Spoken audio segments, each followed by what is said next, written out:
White House shelling out taxpayer dollars to deal with Hunter Biden's probe and more. How is this? How is this legal? This guy doesn't work for the government. Even back when they was asking Psaki months ago before she left about Hunter Biden laptop, she even admitted, she even said, well, he doesn't work for this administration. So if he doesn't work for this administration, how is our tax dollars going to help to help deal with this probe? But before we get started, go ahead and hit that like button, share this out to get this information out there. Subscribe if you're not already a subscriber. Hit that alarm bell so you know when I'm putting out new stuff. Also, check out my link tree in the description. It has a link to my Patreon where I talk about things I can't talk about here. And there's also a link to my Instagram where I put out news throughout the day. So check that out. All right, let's talk about the news. We've seen Joe Biden trying to duck transparency when it comes to who he might be meeting with, and he goes on vacation to either of his two homes in Delaware. He's refused to turn over the visitor logs on that. Even the Secret Service seems to be running cover for him when they say they have no responsive records for FOIA requests seeking to find out with whom he's meeting with. It's their basic job to investigate anyone who would visit him. And this is just crazy. We know how transparent, how open Trump was, and when we see the difference with Biden. We've also seen Joe Biden lie his head off when it comes to his son Hunter, claiming he hasn't talked with his son about his business when he met more than 14 times with business associates of Hunter's, and Tony Bublowski had said that Biden was aware and involved in some of the business. And I've covered that before.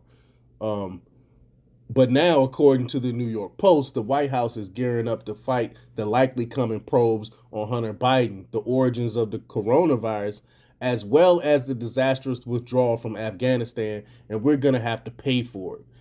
They're already selling out $265,000 a year in salaries and is expected to balloon even more to deal with the probes and subpoenas they think are coming. In May, the White House poached Richard A. Sober, the top attorney for the Department of Veterans Affairs, to serve as deputy counsel to the president, tasked with handling House oversight probes. Ian Sams, a veteran and vice president of Vice President Harris's failed 2020 presidential campaign, was hired to run official comms for the team. White House records show the two men will take home $155,000 and $110,000 respectively, and the team is only expected to grow, the Washington Post reported, indicating that its staffing and operational expenditures will balloon further. Quote, Americans deserve transparency from President Biden about his family's suspicious business dealing, but instead of providing transparency, the White House is hiring staff at the American taxpayers' expense to stonewall congressional oversight and accountability, said Rep. James Comer, who is on track to chair the House Oversight Committee next year if Republicans retake the House, and I'm praying that they do.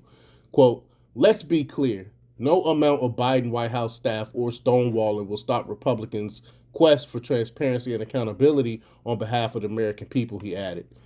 But the Biden team has already shown they have no shame. We've already seen questionable actions on the part of the White House and the Biden team when it comes to involving themselves in the defense of Hunter Biden. Their transaction team ran his statement announcing the FBI investigation into him on tax issues and allowed him and his father to defend him on the transition site that taxpayers pay for. They even involved themselves in Hunter's art career, reportedly helping to draft a document claiming the names of the purchasers will be kept confidential from Hunter. But that itself involved them and create ethical issues, as former Obama ethics chief Walter Shaw declared, and I reported on that.